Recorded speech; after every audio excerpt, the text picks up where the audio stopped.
Evangelho de hoje, que está em João 13, do 1 a 17, e versículo 34, diz a palavra do Senhor.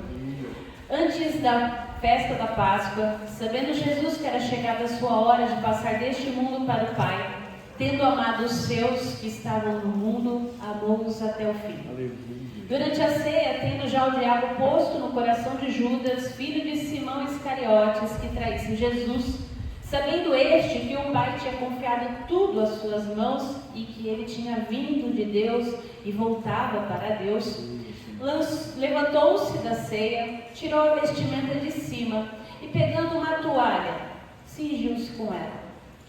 Em seguida, Jesus pôs água numa bacia e começou a lavar os pés dos discípulos e a enxugá-los com a toalha com que estava cingido. Quando se aproximou de Simão Pedro, este lhe perguntou: vai lavar os meus pés, Senhor? Jesus respondeu: o que eu faço você não compreende agora, mas vai entender depois. Então Pedro disse: o Senhor nunca lavará meus pés. Ao que Jesus respondeu: se eu não lavar, você não terá parte comigo. Então Pedro lhe pediu: Senhor, não somente os pés, mas também as mãos e a cabeça.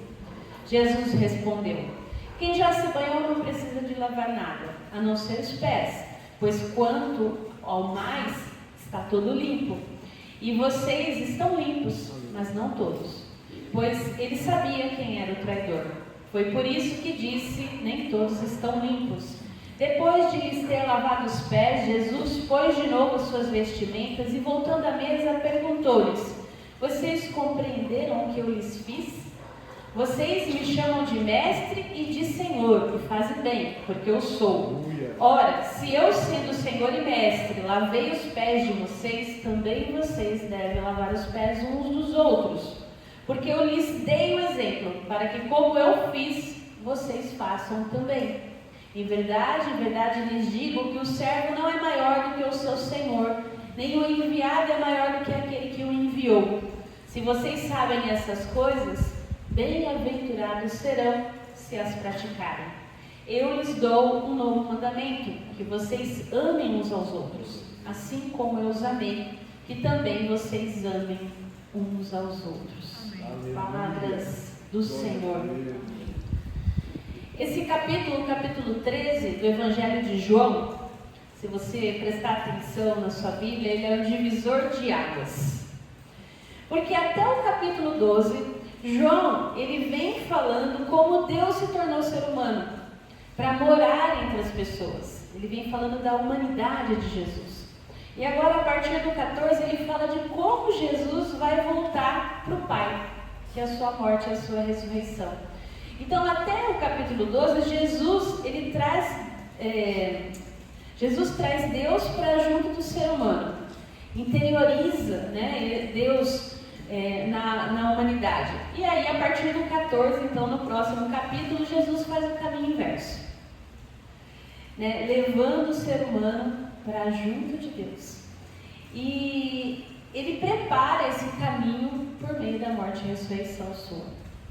E é interessante porque Jesus sabe desse momento. Você vê que ele começa sabendo Jesus que era chegada a sua hora de passar desse mundo para o Pai. E aí eu queria pensar com você que Jesus sabe 3 coisas: que Deus lhe confiou tudo nas suas mãos, que ele veio do Pai e queria voltar para o Pai. Isso estava certo para Jesus, ser humano. Agora, Jesus ele volta para os seus, né, para os seus discípulos, e vai iniciando aí, vamos pensar o que a gente chama de momentos e sermões de despedidas. Você vai ver que isso acontece muito no Evangelho de João. E o ponto alto da sua autorrevelação, que foi lá na ressurreição de Lázaro, foi o que decretou a morte dele, foi a ressurreição de Lázaro, se você lembrar, porque aí todo mundo e os principais dos sacerdotes vão fazer o quê? Agora eles querem matar Jesus. Então, o tudo que Deus confiou para Jesus está representado, em primeiro lugar, pelos discípulos.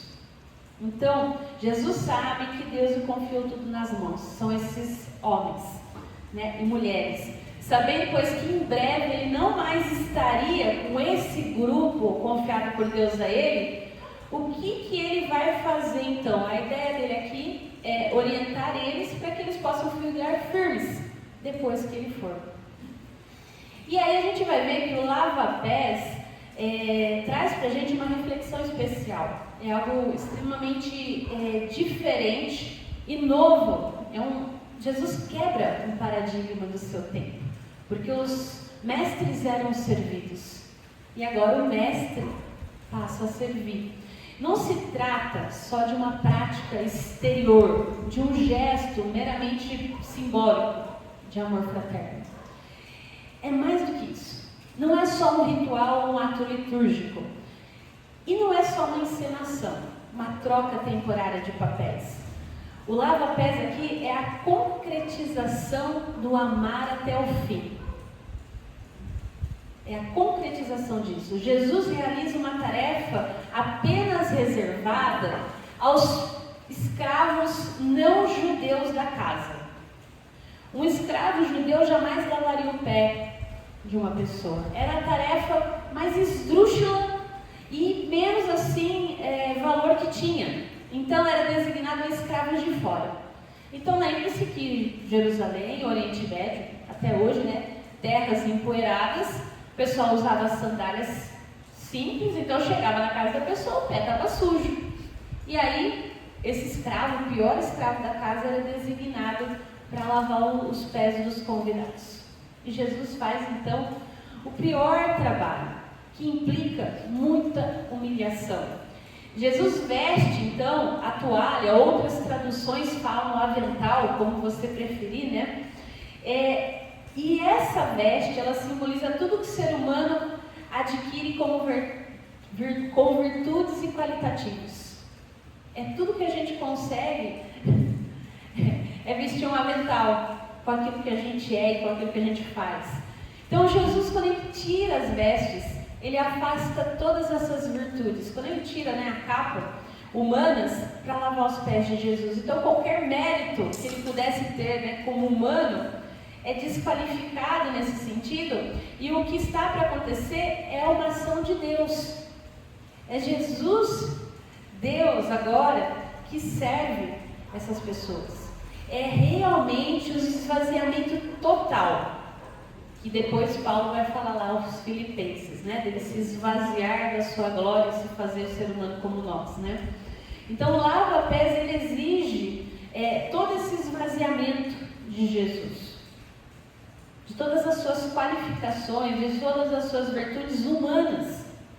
E aí nesse sentido, ao mesmo tempo que Jesus então se desdespe de tudo que é humano, ele se cinge, ele se amarra, ele se prende, com o compromisso de Deus em servir. Deus é um Deus que serve. Um gesto extremo de amor até o final. Para nós, na nossa cultura, não faz tanto sentido, mas naquela cultura, isso é extremamente gritante de se despir. Foi nesse dia também que Jesus sentiu angústia. Ao mesmo tempo que ele se desdespe da sua humanidade, a humanidade dele está ali. Isso eu acho impressionante, porque às vezes a gente sempre tem uma tendência de separar Jesus humano e Jesus Deus, Não, ele estava ali, Jesus Deus, que serve o humano, mas ao mesmo tempo Jesus humano na sua humanidade. É nesse dia também que ele sente angústia. O seu corpo responde o peso do que viria. Ele sua sangue no Getsemane. Foi nesse dia também que Jesus chora. Jesus chora, não por fraqueza, mas por humanidade. Por humanidade. E foi nesse dia que ele pediu companhia. E não foi compreendido por quem ele mais amava, por quem ele amou até o fim. Eles dormiram. Jesus, ele não nega a dor. Jesus não disfarça a exaustão, nem engole o medo. Ele os vive com consciência, com verdade, com fé, por amor. Isso é impressionante. Cristo nos mostra que sentir não é um desvio do caminho, mas é parte do caminho, da nossa humanidade. Se a gente deixar de sentir as coisas, de sentir empatia, de sentir medo, de sentir o que for, algo humano em nós deixou de existir. A gente precisa ter essa consciência. Porque o ser humano sente, Jesus como ser humano sentiu todas as coisas. E é importante a gente pensar que ser forte não é fingir equilíbrio, mas é viver com inteireza. Que amar é cuidar do outro e começa com o reconhecimento da nossa própria dor. Tem que doer. E Jesus ama de doer, a ponto de abrir, deixar de lado o seu ego, as suas virtudes, as suas possíveis qualificações e fazer o trabalho do pior escravo da casa. Por amor.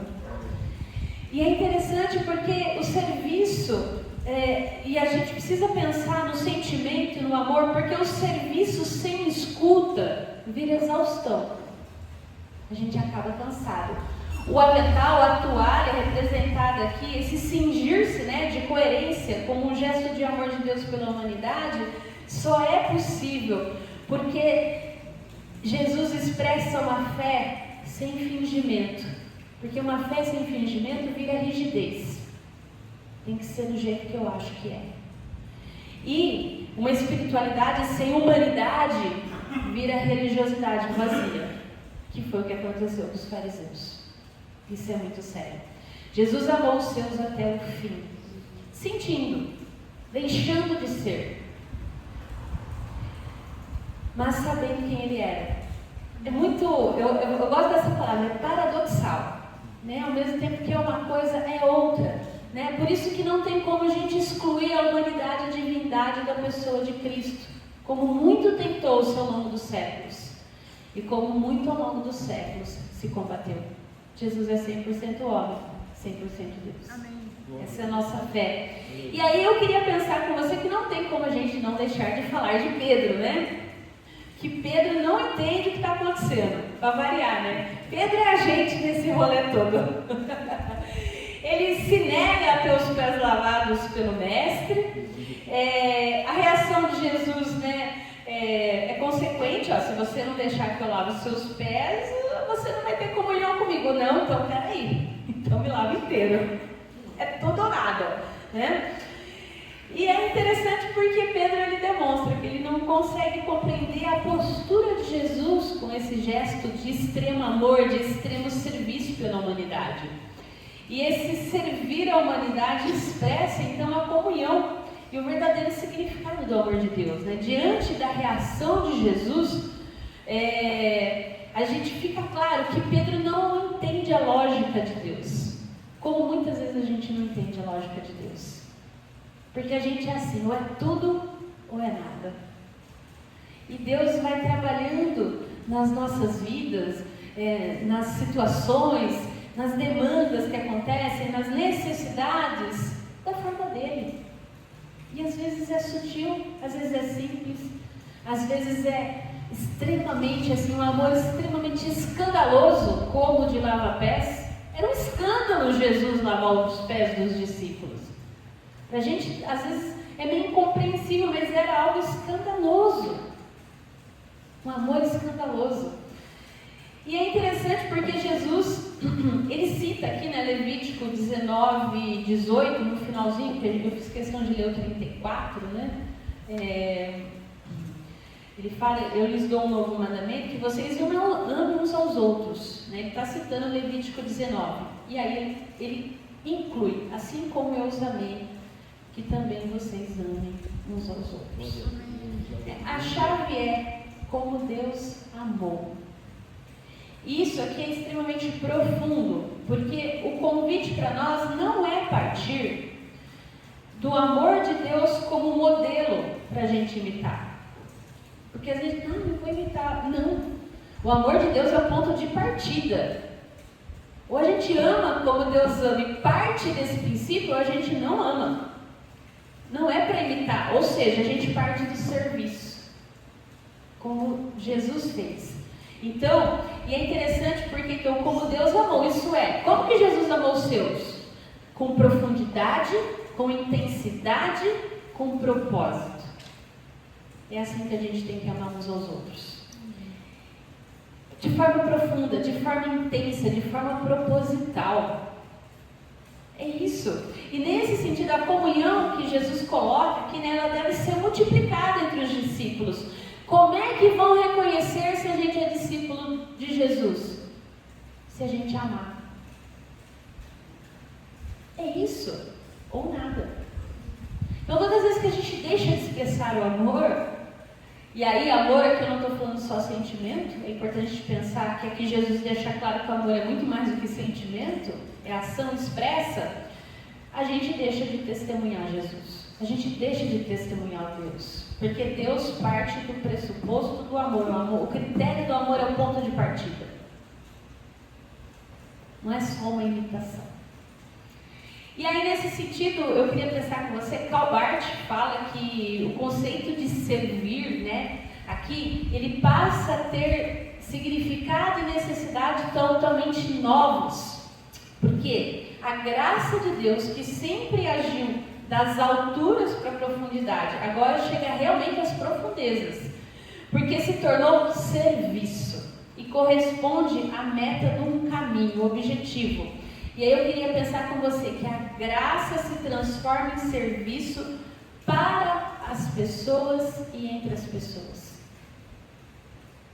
A graça se transforma em serviço para as pessoas e entre as pessoas, e é ela que expressa o amor de Deus na nossa vida e na vida dos outros. E partindo dessa graça é que a gente se reconhece como discípulo de Cristo, porque Ele serviu, eu sirvo também. E é interessante porque Lutero também tinha esse raciocínio e ele falava que é necessário um servir diário e sempre renovado, principalmente para quem é agraciado com dádivas que é chamado para a função eclesiástica. E aqui colocamos nós, pastores, presbíteros, diáconos. Se a gente que está na liderança não estiver aqui para servir, aí a gente vai estar com o propósito equivocado. Nós somos chamados ao serviço, a liderança servidora. Isso é muito sério. Jesus dá para a gente um ponto de partida, é o serviço. É um amor realmente profundo, intenso e proposital. E aí eu queria pensar com você então que o lava-pés, ele torna-se uma ação que fala, que permite aquele que ouve descobrir por si só uma verdade que liberta. Porque nesse sentido é um desafio para nós como igreja ter tudo realmente previamente discutido, avaliado, programado, ter alguém que manda, alguém que faz. Mas se a gente não partir do pressuposto do serviço, do amor como princípio, a gente vai estar, mais uma vez, fomentando uma religiosidade vazia. E isso é muito sério. A surpresa, né, da ação de Jesus, que é o incompreensível por Pedro, faz a gente aceitar, e a gente não tem muita opção, aceita ou aceita, que Deus nos ama. E Ele nos ama não pelo que a gente faz, não pelo que a gente é, mas porque Ele é amor. Então quando Jesus, Ele vai lá e Ele lava os pés dos discípulos, Ele deixa isso muito claro em ação. E talvez hoje lavar o pé, né, a gente vai fazer aqui a simbologia realmente literal, né, de lavar os pés, mas nós precisamos entender que muitas vezes lavar os pés uns dos outros é realmente atender às necessidades uns dos outros. É chorar com os que choram, é se alegrar com os que se alegram, é levar alimento para quem tem fome, é ser companhia para quem está solitário. Tudo que Jesus precisou na sua expressão de humanidade e que muitas vezes a gente precisa também. É abrir mão do nosso tempo, que às vezes é tão precioso e tão caro, para servir aquela pessoa que não vai ter como retribuir de volta. É abrir mão de ter lucro naquilo que a gente normalmente teria em prol do outro, daquele que não tem como pagar, que não tem como fazer. Então, o Evangelho de João, ele tem uma linha mestra aqui que é muito interessante, porque não é apenas no relato de lava-pés, mas se você prestar atenção em todo o Evangelho, Deus quer ser Deus de tal forma que nos ama ao extremo e nos convida a amar ao extremo. E nisso Ele é o nosso Deus. não há demonstração de força, não tem acontecimento arrebatador, fenômenos sobrenaturais. Nosso Deus é um Deus que serve. A comunhão com Jesus, ela cria aqui uma doação, porque Jesus ele se doa até a morte, ele liberta da necessidade de querer ter, como Pedro. Então me lava inteiro, né? Não precisa lavar você todo, você já está limpo. É só os pés. E às vezes, realmente, a gente tem que fazer pouco, não é muito pelo outro. Né? Às vezes a gente acha que a gente tem que fazer muito, né? A gente quer ser que nem um Pedrão, mas não é assim. E nada maior pode ser dado por esse amor extremo. E não é algo que você e eu, né, que a gente possa ou deva perseguir também. Tem que ser natural. Jesus coloca os discípulos, ele coloca a comunidade no centro da sua atenção, muito antes que eles dessem o primeiro passo. Porque você lembra que Jesus vai para a cruz e na hora do vamos ver, todo mundo sumiu. Mesmo assim, mesmo sabendo de tudo isso, Jesus coloca eles em primeiro lugar. Eles não são merecedores, mas Jesus os torna merecedores. Eles são amados, eles são servidos por causa de quem Jesus é. E com isso, ele faz com que eles sejam dignos. Assim como nós, não pelo que nós fazemos, não pelos nossos méritos, mas por quem Jesus é. E o servir de Jesus permite a cada um descobrir uma nova compreensão de si mesmo. Isso é muito importante. E abrir-se para a compreensão da comunhão com Deus. E eu queria concluir pensando com você que ao mesmo tempo que Jesus aqui aponta o próximo de quem eu preciso e o qual também precisa de mim, a partir do serviço de Jesus, esse próximo, ele é reconhecido como alguém que Jesus ama, da mesma forma que a mim. Ninguém é melhor que eu e nem eu sou melhor que ninguém. Todos são amados. Por meio do seu servir, Jesus nos possibilita redescobrir, o próximo. Pelo servir, Jesus nos habilita duplamente ao amor. E eu queria deixar uma frase do John Stott, que ele diz o seguinte: amar é sacrificar a si mesmo para servir aos outros. E onde não existe nem sacrifício, nem serviço, não existe amor. E nessa Páscoa nós possamos servir verdadeiramente, como Jesus serviu. Sem interesse, mas servir de forma intensa, de forma proposital e de forma assertiva ao nosso próximo, ao nosso Deus, lembrando que em conta não são os nossos méritos, mas são os deles. Vamos orar? Pai amor, Deus de infinita bondade, ainda não compreendemos o significado que Tu queres dar ao servir. Por isso, mesmo tendo tantas barreiras entre nós para viver uma verdadeira comunhão, apesar de nós já termos ouvido tantas vezes a respeito